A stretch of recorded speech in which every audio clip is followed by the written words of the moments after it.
দেখ, আমার কথা কান খুলে শোন। তো দিদির থেকে না টাকা চাওয়াটা বন্ধ কর। এই যে প্রতি দুদিন অন্তর বারবার তুই ফোন করে চাস না যে দিদি 500 দে, 1000 টাকা দে, দিদি এটা করতে হবে, ঘরের ভাড়া দিতে হবে, ইএমআই দিতে হবে। ভাই প্লিজ এসব করিস না। আমি তোদের জন্য রোজগার করি না, আমি আমার বউকে হাত খরচা এই কারণে দিই না যে তুই তার থেকে চেয়ে নিবি। জামাইবাবু, আমি টাকা চাই না, ইএমআই দিদিরই। ওই আমাকে স্কুটি কিনে দিয়েছিল। তো এখন তো বিয়ে হয়ে গেছে না ওর? হয়ে গেছে না বিয়ে ওর? এখন সব কিছু তো তোর। তাহলে ওকে কেন বিরক্ত করছিস? আমার পকেট কেন খালি করছিস শালা? আর 1 বছরের মধ্যে আমার ডিপ্লোমা কমপ্লিট হয়ে যাবে, দিলে চাকরি পেয়েই তোমার সব টাকা মিটিয়ে দেবো। তোর ডিপ্লোমা তো না জানি কবে কমপ্লিট হবে। শালা ডিপ্লোমা কোর্সের খরচাও তুই ওর থেকে নিচ্ছিস।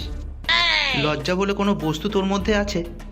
এত তো তোরা দিসও নি বিয়েতে আমায়, যা তোরা আমার থেকে নিয়ে নিচ্ছিস এই কদিনে। যে বলো জামাইবাবু, আমরা কিচ্ছু দিইনি। কি দিয়েছিস? কি দিয়েছিস? কি দিয়েছিস রে? শালা নিয়েই যাচ্ছিস যেদিন থেকে বিয়ে হয়েছে। তো একটা কথা বলে দিচ্ছি, আমার বউয়ের থেকে আর টাকা চাইবি না। আরে জামাইবাবু, মাথা গরম করে না, ঠান্ডা হও একটু। খামোখা এত টেনশন নিয়ে হাইপার হচ্ছ। টেনশন নেব না? তুই বল ভাই, আমি রোজগার কেন করছি? যাতে সব টাকা তোদের বাড়িতে যায়। আমি গরিবই থেকে যাচ্ছি আর তোরা বড়লোক হয়ে যাচ্ছিস। আরে আপনি রিল্যাক্স করুন তো। আমি বুঝতে পারছি এই গরমে আপনার মাথা খারাপ হয়ে যাচ্ছে। বিয়ার খাবেন আপনি? খাওয়া? কোন বিয়ার খাবেন? বাডভাইজার? পাক্কা? হ্যাঁ। হ্যালো দিদি, 1000 টাকা পাঠাতো। চিকেন খাবেন? দিদি 1500 টাকা পাঠা।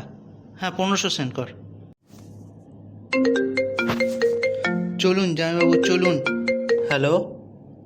হ্যালো, এই শোনো না, 1500 টাকা পাঠাও তো, আমার একটু দরকার আছে। হারামির বাচ্চা। কি